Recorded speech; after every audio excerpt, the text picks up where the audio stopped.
போட்டி நீடி போட்டு மேலே போட்டி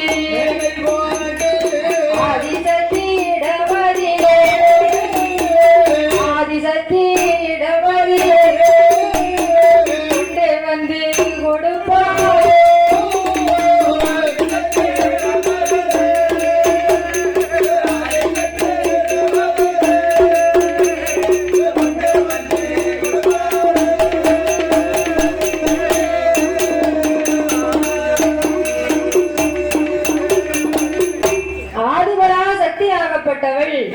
விஸ்வகர்மாவை வரவழைத்து என் மகனே விஸ்வகர்மா காஞ்சிபுரம் கட்டை வெட்டி கட்டை சிமிழ் உண்டு பண்ணி பூசணம் கட்டை வைத்து புதிய சிமிழ் ஒன்றை உண்டு பண்ணி சிமிழுக்கேற்ற வர்ணம் தீட்டி திருக்குவாணி பூட்டு போட்டு அந்த ஆதிபரா சக்தி இடத்திலே கொண்டு வந்து ஒப்படைக்க ஆதிபரா சக்தி பார்த்தா இந்த சிமிழுக்கு ஏத்த 2 உயிரை நம்ம பிடிச்சு அடைக்கணும்.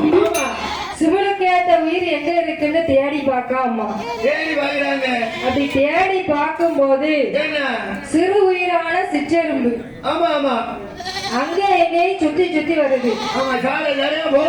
ஆமா அம்மா பாக்கா அந்த சிற்றெரும்பை பிடித்து அந்த சிமிழுக்குள்ள போட்டு அடைக்கும். அப்படி அடைச்சி அந்த சிற்றிமலம் முந்தானையில கட்டி அம்மா எக்குள்ள சொல்லி வைக்க. அப்படி வைத்த போது ஆண்டவன் சிவபெருமான் படியளந்து முடித்து விட்டு வந்தார். அந்த ஆதிபராசக்தி எப்படி இருக்கா? அவட்ட கூந்தல் முடியலையே ஆதிபராசக்தி அவள்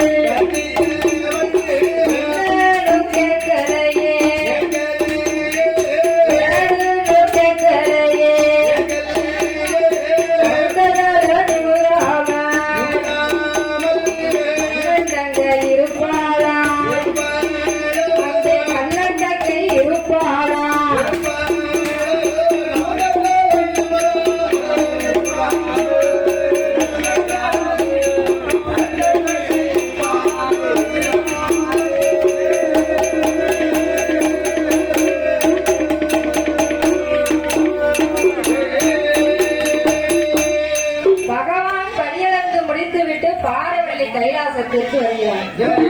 ஆதிபராசக்தி அவள்கிட்ட கூந்தல் முடியல. அம்மா நீட்டின கால் மடக்கல. பகவான ஏறெடுத்தும் பார்க்கல, என்னன்னும் கேட்கல.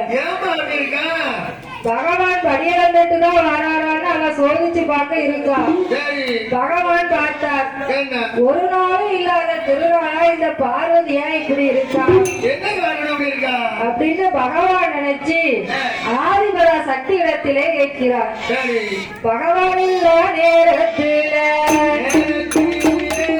பார்வதிக்கு நடந்ததென்ன?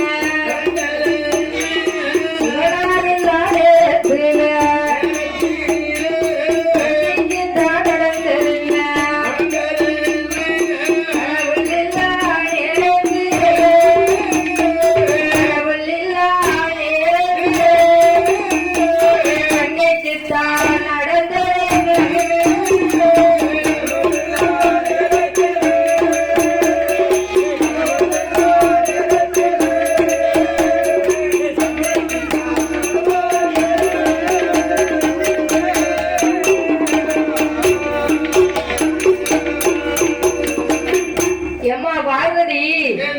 ஒரு நாளும் இல்லாத திருநாளா ஏமான இப்படி இருக்க? கடவுளா நேரத்துல இந்த கண்ணன் தங்கைக்கு நடந்தது என்ன?